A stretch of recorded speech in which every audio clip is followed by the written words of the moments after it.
Boogeyman band coming round the bend. Is Boogeyman band.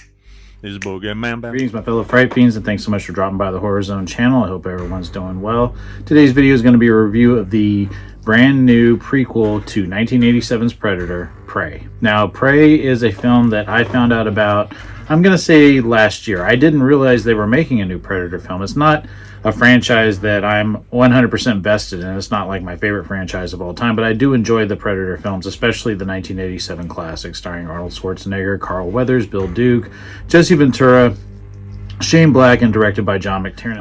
I love that film. My dad was a huge Schwarzenegger fan, and he got me to watch that film. I remember him telling me about it probably when I was about 14, by the time it had come out on VHS, because I didn't see it in the theater. And he just was telling me that, you know, this creature that Schwarzenegger's fighting is like pulling people's spinal cords and skulls out of their backs of their bodies and things like that. And I just like, oh, that sounds fucking awesome. So of course I wanted to see it.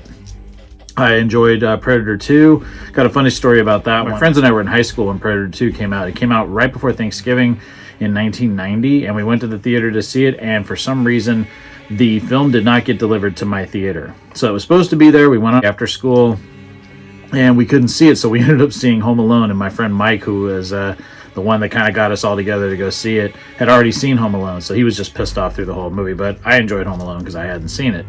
I like the Alien vs. Predator films. I remember taking my cousin Jeremy to see AVP, the first one, when it came out in 2004, and he had never seen an Alien film before. He had seen the Predator films, but he hadn't seen Aliens, so he was kind of introduced to the Xenomorph in that. Alien vs. Predator Requiem, I enjoy. There was some interesting things they did with that one, but it was so hard to see. It was just directed so weirdly, and just so many moments where you can't tell what's going on. Predators, I did like that one. That one came out in 2010, of course, and that had Adrian Brody, had Walton Goggins, Danny Trejo, Mahershala Ali's in it. And in fact, Derek Mears plays the classic Predator in that. That movie's a lot of fun, and I did enjoy seeing that one in the movie theater. And then, of course, the last Predator film we got was 2018's The Predator. There was a lot of people that didn't really care for that film because there was a lot of studio interference. I enjoyed it. My brother-in-law is a huge fan of the Predator films, especially the 1987 original. And I went to see that with him and his wife at the time and my wife, and we had a good time. We actually all really enjoyed the film. So going into this one, I was curious like what this was going to be like, because obviously this is a prequel. It takes place in 1719, and right off the bat, you know, just seeing, you know, the imagery and the teaser trailers and everything for this was that it was taking it back to the basics of what made that first film so great. I just thought it was really smart to go this route instead of always making the next film even bigger than the last. And the plot of Prey revolves around the character of Naru, part of the Comanche Nation, who is a skilled female warrior as she fights to protect her tribe against one of the first highly evolved predators to land on Earth. The film was written by Patrick Allison, based on a story by Dan Trachtenberg and Patrick Allison, of course, based on the characters by Jim Thomas and John Thomas. Dan Trachtenberg is the director. The movie stars Amber Midthunder as Naru, Dakota Beavers as Tabay, and Dane DeLegro as the Predator. Dan Trachtenberg has gone on record explaining that his goal for the film was to go back to the roots of the franchise, the ingenuity of a human being who won't give up, who's able to observe and interpret, basically being able to be a stronger, more powerful, well-armed force. Trachtenberg said they discussed whether they should start the film with characters speaking the Comanche language before switching to English for the benefit of the audience, similar to the Russian language in The Hunt for Red October. They considered doing something similar at first, but ultimately felt it did not work. The film was shot in English and Comanche, with the entire cast performing an alternative all-Comanche dub of the film. Both language versions are available on Hulu. The film began development during the production of the prior Predator film titled The Predator, when producer John Davis was approached by Dan Trachtenberg and screenwriter Patrick Allison with a concept they had been conceptualizing since 2016. And if you count the Alien vs. Predator films, this is the 7th film in the Predator franchise. So like I said, huge fan of the Schwarzenegger 1987 film directed by John McTiernan. That is a high bar to set, and I think anybody would say that. I go on record saying that while Prey is not as good as that original film, I do think it's the best follow-up to that film. Even though it is a prequel, I think this film really gets to what made that film so successful, and it is that survival element. And I think that while other films like Predators tried to do that, and they tried to do that in the alien landscape, I really think taking it back to the roots of what made that first film work is why this film is so good. First thing that stands out in this film is the amazing cinematography. The film was shot in Alberta, Canada, and Jeff Cutter did such a fantastic job of just bringing you into this world. Just these big, breathtaking shots of the landscape just blew me away. Absolutely fantastic, and it just immersed me in this world. Hats off to Amber Midthunder, who is just absolutely fantastic as Naru.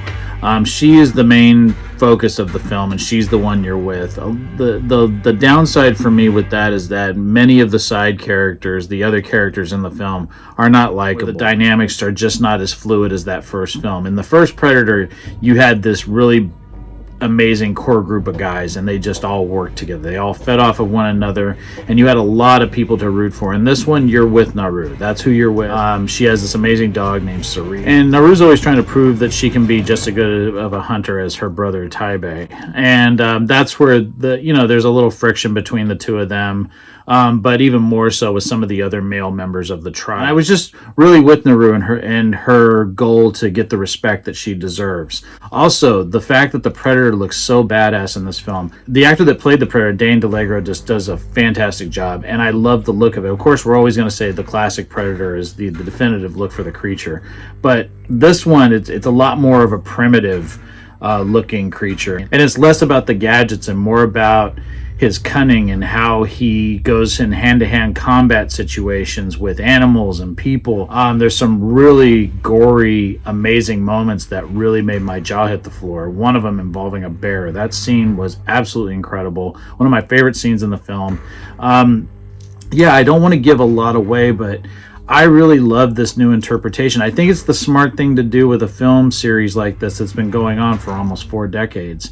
You want to sometimes, with a lot of these action franchises, you want to go big with each new chapter in a series. And I think it's smart that the filmmakers decided to go back to what made that first movie work. It does take a while for things to build, but for an hour and 40 minutes, I think this film does an amazing job of keeping you engaged in the main character of Naru. Wanting her to get the respect, you're with her without it being force-fed to you. The actress does a great job of bringing this character to life and making her a character that you care about. And then just seeing all of the obstacles that she has to go through to convince the tribe that this thing is out there, and then having to go head-to-head with it as we get to the conclusion of the film. Like I said, may not beat the original Predator. This is easily my second favorite Predator film in the franchise. I would give Prey 4.5 skulls.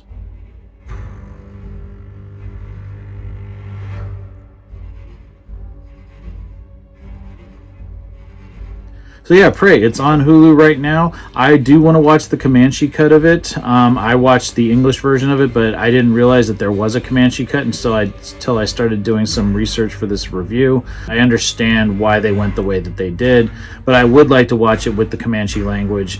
The film is breathtaking to watch. Amazing special effects, amazing cinematography. The creature looks amazing.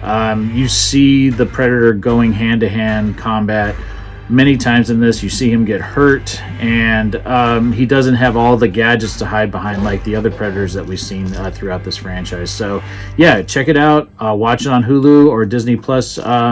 It's Hulu in the States, Disney Plus worldwide. I can't recommend it enough. It was a lot of fun. It was a great surprise. Great film. Also, remember to support the sponsor of this video. And that is Kevin over at House of Mysterious Secrets. That's houseofmysteriousecrets.com. I've been buying horror collectibles from Kevin since 2010.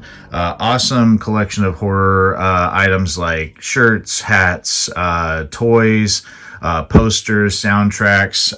If you check out the site, use code 9350 for a one-time 10% off. Tell them the Boogeyman sent you.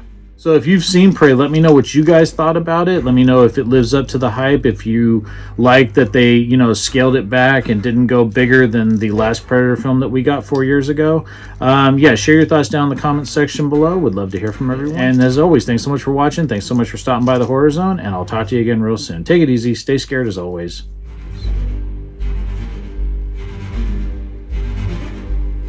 Hey fellow Fright Fiends, just want to say thank you again for supporting Boogeyman Ben's Horror Zone. If you're brand new to the channel and you haven't yet subscribed, please hit the subscribe button down below, hit the bell notification so you're updated every time I drop a new video. I typically do this once or twice a week with new content. I've been doing this for over 11 years and the horror genre is a passion of mine, and it really means a lot to me that I can share that passion with all of you guys. Thanks so much again for the support, and I'll talk to you again later. Take it easy, stay scared as always.